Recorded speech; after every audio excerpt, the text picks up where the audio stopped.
इस वीडियो में हम ज्ञान के साधन के रूप में शब्द प्रमाण की चर्चा करेंगे।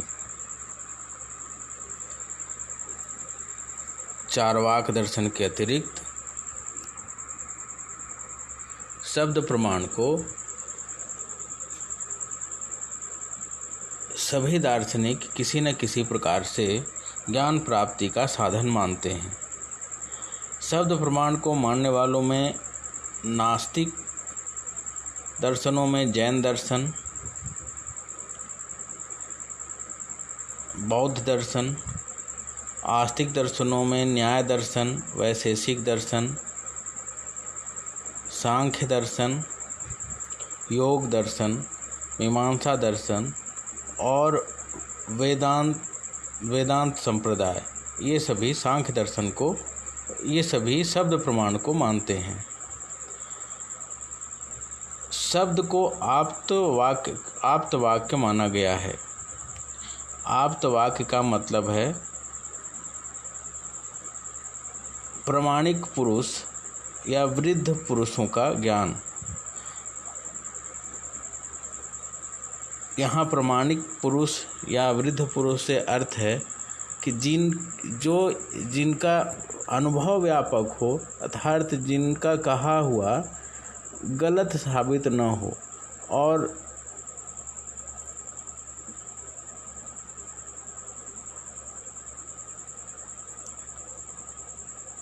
जो कहें वो घटित हो जाए और उसमें कोई बाध न हो, वैसे ही पुरुष को आप्त पुरुष कहते हैं। न्याय दर्शन में आप्त को यथार्थ वक्ता भी कहते हैं। वाक्य पद समूह है और पद में शक्ति होता है और पद में शक्ति से उसके अर्थ को जानना चाहिए। और ईश्वर शक्ति या अर्थ जो है वो ईश्वर संकेत है। न्यायिकों के अनुसार यह शक्ति लंबी रूढ़ परंपरा से आती है। मतलब पद में अर्थ एक परंपरा से आती है। आप्त वाक्य आप्त पुरुष द्वारा ही संभव है। आप्त पुरुष परमात्मा या ईश्वर या जीवात्मा, ये किसी में से हो सकता है। यह मुख्यतः परमात्मा और जीवात्मा के रूप में होता है। शब्द प्रमाण दो प्रकार के माने गए हैं, वैदिक और लौकिक। वेद ईश्वर द्वारा उच्चरित है, अतः उसकी प्रामाणिकता पूर्ण, निश्चित एवं असंदिग्ध है।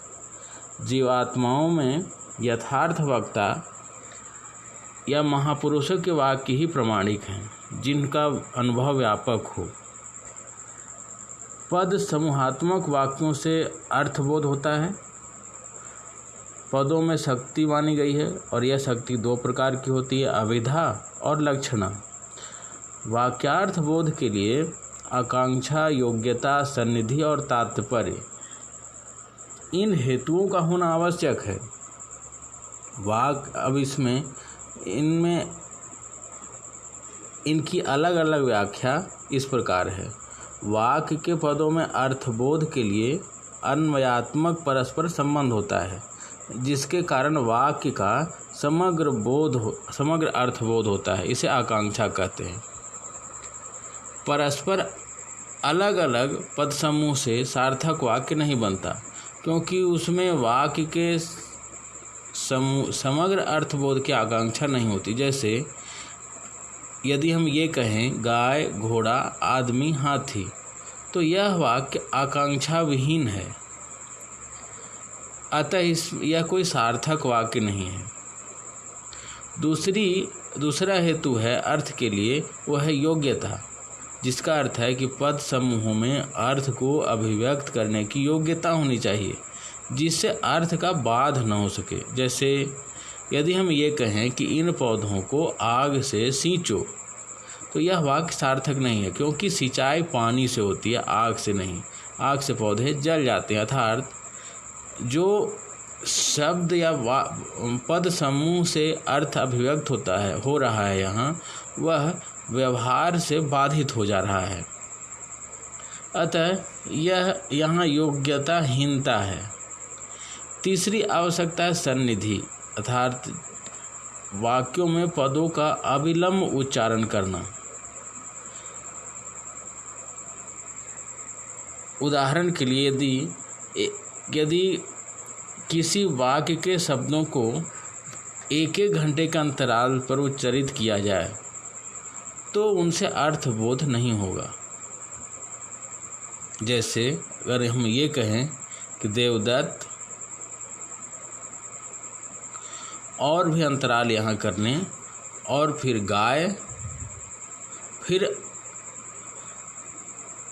1 घंटे का अंतराल करें, फिर बोलें को, फिर 1 घंटे का अंतराल करें, फिर बोलें यहाँ, फिर 1 घंटे का अंतराल करें ले, और फिर 1 घंटे का अंतराल करके बोलें आओ, तो यहाँ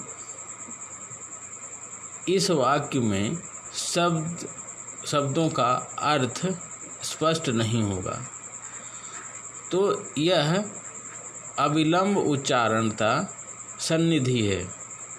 चौथा हेतु है तात्पर्य, जिसका अर्थ है कि वक्ता की इच्छा या अभिप्राय को होना। जैसे हम जब उच्चारण करते हैं सैंधव, तो सैंधव शब्द से घोड़ा और नमक दोनों का बोध होता है। लेकिन यदि कोई व्यक्ति भोजन करते समय सैंधव लाओ यह वाक्य कहे तो वहाँ सैंधव से नमक का अर्थ लेना चाहिए।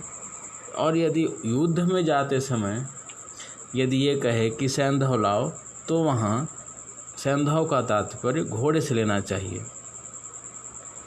इस प्रकार अर्थ वक्ता की इच्छा का या प्रसंग का अभिप्राय लेना चाहिए।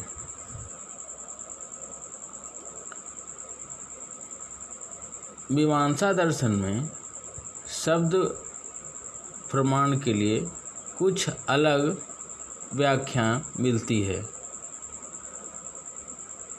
जैसे शब्द प्रमाण वहाँ पौरुषेय और अपौरुषेय भेद से 2 प्रकार का माना गया है।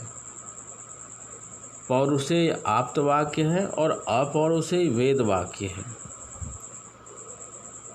इसके पहले हम शब्द प्रमाण को वैदिक और लौकिक रूप में चर्चा कर चुके हैं। पौरुषेय वाक्य में प्रामाण्य वक्ता की आप्तता के कारण अनुमित होता है।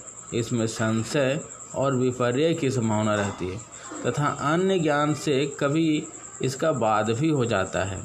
किंतु अपौरुषेय अर्थात वेद वाक्य स्वतः प्रमाण हैं, नित्य हैं और अपौरुषेय हैं।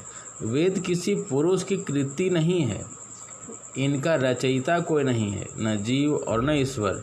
वेद में न तो अंतर्विरोध हो सकते हैं और न किसी अन्य ज्ञान से इसमें बाधा उत्पन्न होगी या बाध होते हैं।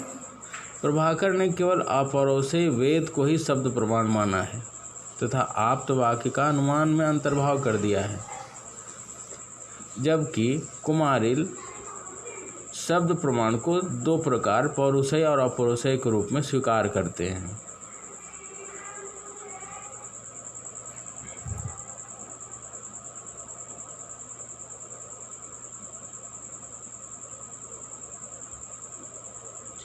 यह शब्द प्रमाण से संबंधित कुछ बातें थी।